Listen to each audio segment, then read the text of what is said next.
Hi అండి, నమస్తే. నేను మీ Lakshmi. Welcome back to Lakshmi Vijayawada Vindu Ruchulu. ఈరోజు మన ఛానల్లో క్విక్గా చేసే మరో రెసిపీని చూపించబోతున్నాను. అయితే ఈరోజు చూడబోయే ఆలూ రైస్ చాలా బాగుంటుంది.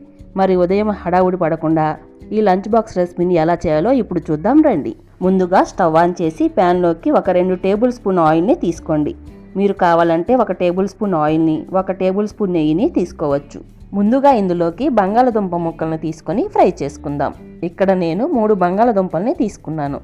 బంగాళదుంప ముక్కలు అనేవి మరీ పెద్దగా కాకుండా మరీ చిన్నగా కాకుండా ఇలా మీడియం సైజులో తీసుకుంటే త్వరగా ఫ్రై చేయొచ్చు. ఇలా తీసుకున్న వీటిని మరో 2 నిమిషాలు బాగా ఫ్రై చేయండి. ఇందులోనే కొంచెం ఉప్పుని వేసి ఫ్రై చేస్తే ఇవి త్వరగా ఫ్రై అవుతాయి.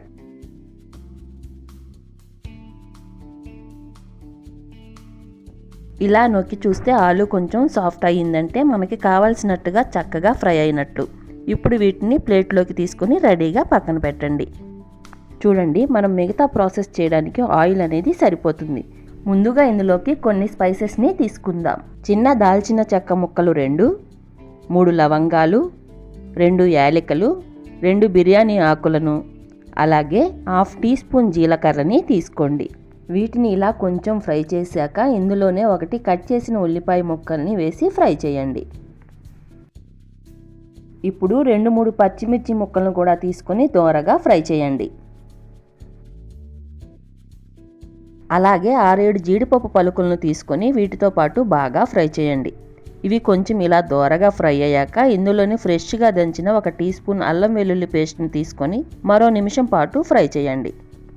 ఇవన్నీ కూడా ఇలా ఫ్రై అయ్యాక ఇప్పుడు ఇందులోకి ఫ్రై చేసిన ఆలు ముక్కలను తీసుకొని ఒకసారి బాగా కలపండి. ఇప్పుడు ఇందులోకి 1/2 టీ స్పూన్ కారాన్ని, 1/4 టీ స్పూన్ పసుపుని వేసి ఒకసారి వీటిని బాగా కలపండి. ఇలా కలిపాక ఇప్పుడు ఇందులోకి ఉడికించిన రైస్ని తీసుకుందాం. ఇక్కడ నేను 1 గ్లాస్ అంటే 200 గ్రాముల రైస్ని ఉడికించి తీసుకున్నాను. అలాగే రుచికి సరిపడా సాల్ట్ను కూడా యాడ్ చేయండి. రైస్ అంతా బాగా వేడయ్యే వరకు కలపండి. ఇప్పుడు ఇందులోకి కొంచెం కొత్తిమీరని, అలాగే 1 టీ స్పూన్ నెయ్యి, ఇప్పుడు ఇందులోకి కొన్ని వేయించిన జీడిపప్పులని వేసి 1 నిమిషం పాటు ఫ్రై చేయండి. దీనివలన మనం యాడ్ చేసిన స్పైసెస్, ఉప్పు, కారాలు అనేవి రైస్కి బాగా పడతాయి. ఎంతో టేస్టీగా ఆలూ రైస్ తయారైంది.